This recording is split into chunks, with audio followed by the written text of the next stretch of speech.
Hello everyone, this is Shenny, or Dirty Elmo, and I'm coming with you today with a video. We're gonna be just talking about some ZvZ stuff, generally some timings for upgrades and expansions, and just some cool things to note. I know a lot of people have been having trouble with ZvZ, especially with the massive influx of Zerg players we've been seeing on the ladder, so we're seeing a lot more, celibate broods or whatever clashing. So I just want to talk about just some ZvZ things that'll help you in your matchups. I win about 80%, maybe more, of my ZvZ matchups just because I used to practice them religiously. ZvZ was my worst matchup.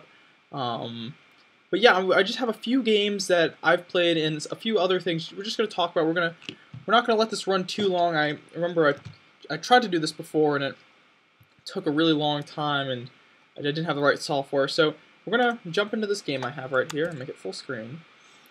And if you look, this is correct. This is not a ZvZ for those of you that can point that out. But these are just some things to note from this mirror matchup. This is from BlizzCon. This is Maka Prime versus the very awesome MTW DeMuslim. And we're just going to note a few things here. I have the game paused kind of before the pivotal stage in the game. If you notice, it's not that long, so clearly something happens. I'm not really a fan of covering up this time bar when I cast. I don't usually cast. This is my second cast ever. No, it's my second. So just a few things to note. He has this Hellions actually en route somewhere, so if you play, it's en route. This is ×8. So if we slow this down, and there's 3 Marines at the ramp. When Maka Prime scouting SCV came up, what did he see? 3 Marines. He had the rest of his Hellions and stuff before they moved out back here with his other Marines. Even though the Muslim's been doing the same timing attack for the previous 2 games, he still conceals his forces. Do not clump, especially in a mirror map. Do not match. Do not clump your stuff up at your ramp. So when your opponent sacrifices something, they see what you have, and you just want to remain stealthy. Maka Prime putting a bunker down. He's fearing the timing attack that came in the other 2 games. So we have it at normal speed. At faster speed, which I guess is the normal now. We're just gonna watch a few timings. Okay. So as my game freezes, which is cool. Oh, there we go. If we look at this timing attack, this 1 medvac, bunch of Marines. I think he has 4 Hellions. I think another one's coming up. And 4. My game is just lagging. If we look at this timing attack, this is a very powerful timing attack. It's got some good cheap units. Really gonna be able to stockpile up the gas and minerals. And this is a very good timing attack. So we're gonna pause right here, see what's going on. We got big mineral heavy army here from DeMuslim, and if you didn't notice or didn't watch this game, Pre-Igniter was just finished upgrading just a second ago as Maka Prime goes for. Well, I guess this really isn't a counter drop. He doesn't really scout this attack. He's just seeing it now, but a conveniently timed counter drop.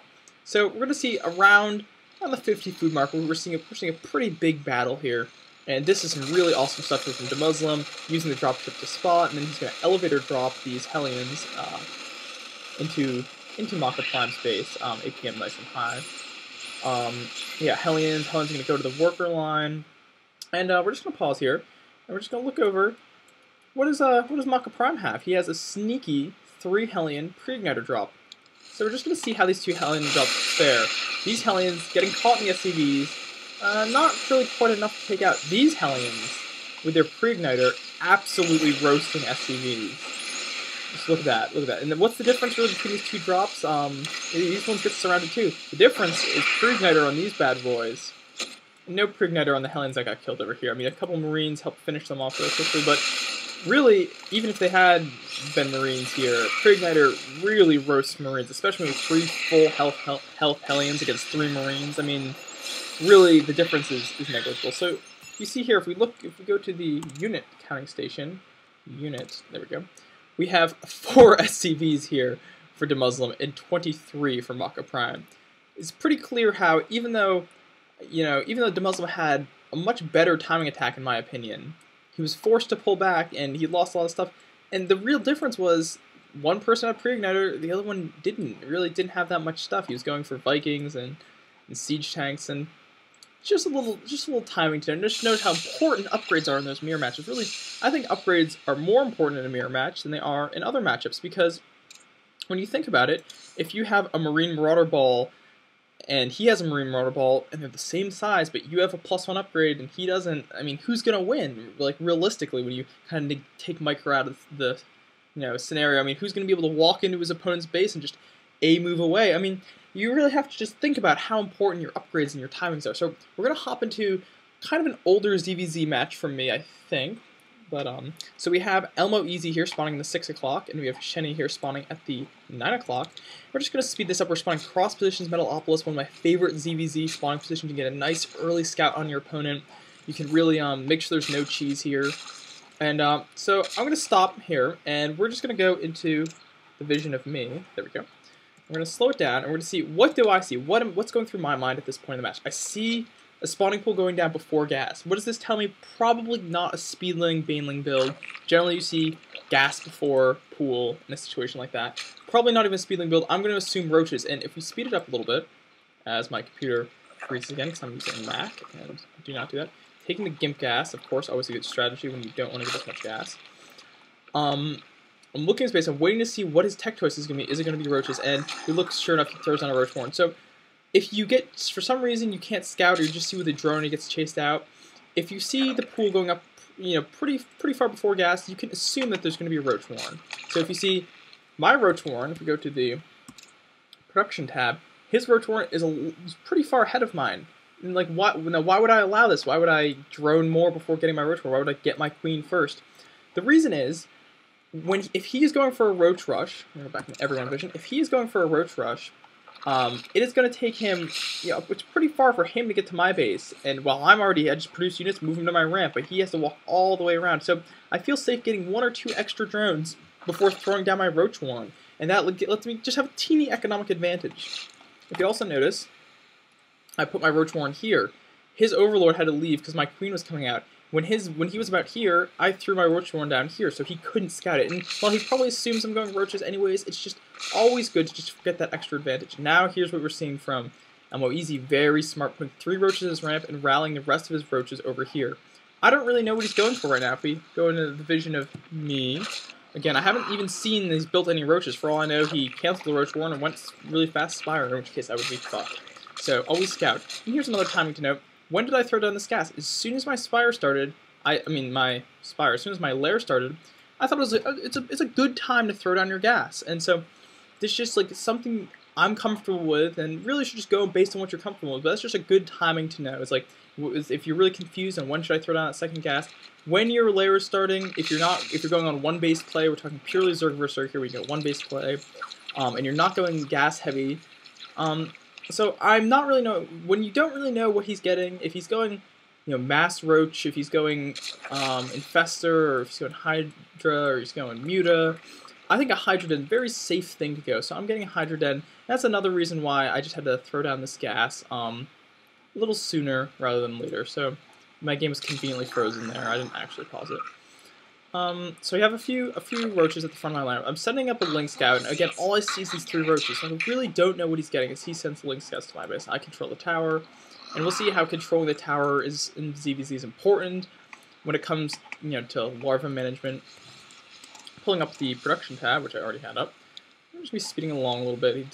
His Link Scout gets denied. He sends in a Sacrificial Overlord. Now this to me is usually a sign that something's going to happen. He's either making some sort of, he has an upgrade on the way and he wants to see if he can make this timing push work. He's sending out forces right now. He's trying to expand. So I'm figuring, well, I have an Overlord down here and he doesn't have anything, and the game's getting, it's getting pretty far in the game. It's 7 minutes in. I mean, I'm going to take an expansion. I can always cancel it. It's not that big of a loss. So I'm going to take the expansion. I want to dictate the pace of this game, and really, your economy dictates the pace of the game more than having Mutalisks. And as I see, having the tower again, very important. If you look at my production tab, I'm going to stop making drones. Going to start making Hydralisks and roaches, because that's a pretty big roach force. I can assume that he doesn't really have anything but roaches. This is another important thing to know in ZvZ. This is called resource counting.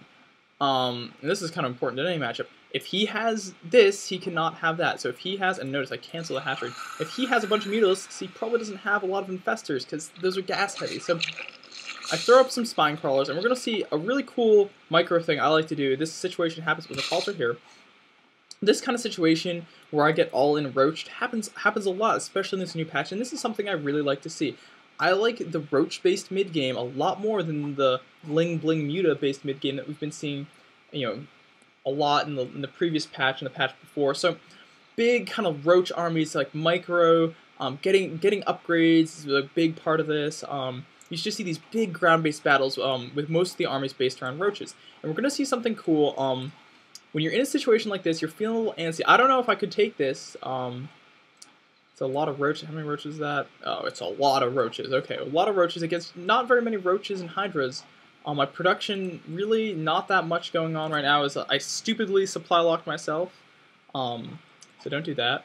So we're going to watch a trick I do to get these spine crawlers up and to keep my hydralisks alive. What you want to do is you want to pull your drones, have them harvest down here so they do not get priority attack, and then, no, I probably should have surrounded a little more, but just try to get them on one flank. So if you notice, he's forced to back up. He doesn't want to get surrounded. This lets my spine crawlers go up, and this lets my high DPS units, like my hydralisks, really go to work. And now if you look, the battle's a lot more comfortable. If you look at the feeling of this battle, I feel a lot more comfortable. He's been forced back. I have more time for my spine crawlers to complete. My hydras are really safe behind my roach wall. And right now I'm feeling pretty good. And the spine crawler's going to come up and look at how quickly hydras just kill this roach attack. And the giant pokey penises doing their thing. I'm getting some nice cliff shots on here. So right now I'm feeling good. This would be a good time after I make a bajillion drones and stuff. And oh yeah, as soon as you chase off an attack with Zerg, I would start droning up right away, get that advantage. And also, here's a good time to note, when should you go out Overlord hunting? Always a good question. After his attack, he's not going to have anything to really stop me from going here. We're just going to speed up. He's going to go and pick off his Overlords with Hydralisks. Always a very good ZvZ tactic. It's really going to put you ahead. Ties up his larva production, making more Overlords. If you notice, he still hasn't taken his expansion yet, so my expansion goes down first, going to get that big advantage. And here's another cool thing. When you see Overlords misrallied or just floating over your base, speed it up a little more. Just get your hydras over there and snipe them. Notice how I shoot this one that's farther away before I shoot that one. So, yeah, that's really cool, Joe. My name's Joe, by the way, but you probably knew that because I had a P account called Joe's Dope because I'm an egotistical bastard. So, moving on to defend my expansion, I'm feeling very safe again. I mean, what has he had? He probably only has roaches. I mean, from what I can see. And if we pause, and we go to everyone cam, we can see that indeed, yes, he's not even teched up to lair yet. He has a bunch of lings, big safety net of lings and roaches. Getting Zergling speed to skip that because he went for that quick roach tech. Didn't even get lethal reconstitution. So that is a very all-in strategy. But you know, my resource knowledge and counting probably not the best. Getting dual evolution chambers and getting these upgrades. You know what I'm going to be using these upgrades for? A nice big timing attack. The thing about Zerg, you throw down 2 evolution chambers and you just time your upgrades just right. You can get a beautiful +1/+1 timing attack, and it's just absolutely, you know, demolishes your enemy. And getting a good grasp of that, and we see he's moving out again. Getting a good grasp of your ZvZ timings, really going to help you in the long run. Moving down the spine crawler, so we're going to see a really good position I like to use in defending my ramp in ZvZ. So, positioning my things down there, I'm trying to keep, now let's see, my roach spread probably should be down here. Probably should have a little more roach. It should be down along this side. I wish you could draw straight lines like you can in Red Alert 3. If anyone knows Red Alert 3, you can, there's like a commentary mode where there's a little teleprompter thingy. Not teleprompter. Well, it's something where you draw lines. Telecaster, maybe. I don't know. So you want to have your roaches up here and just your hydras down your ramp into your expansion. This way, your hydras can quickly respond if there's mutalisks up here, if they're needed down here. And your spine crawlers with a range of 7, not many people notice they have a range of 7 in the back. And this way, I can protect my valuable hydras, even though this situation really is the best. And I can keep my spine crawlers, which spine crawlers aren't that expensive, but again, I use up a drone on them. I want to keep them alive. They're mobile defenses. I think they're pretty useful. So we're going to watch this battle here, and yeah, Ling Roach against Hydra Roach. It's just, you know, it's going to be pretty one-sided. He sees this, he's probably, yeah, running away just like, oh crap. And now, I kind of have a choice of what to do here. I can wait for my range and upgrades to finish, or I could push right away. We're going to see what I can do in a second. So saturating those gases, going pretty heavy into the Hydras, pretty gas heavy. And we're going to be looking, when am I going to be pushing out? Well, if you notice, if we back up a little bit, when did I decide to push out? Right when this expansion starts to pop. Right when he's had a chance to go through one production cycle and make drones. See, he's starting to make drones.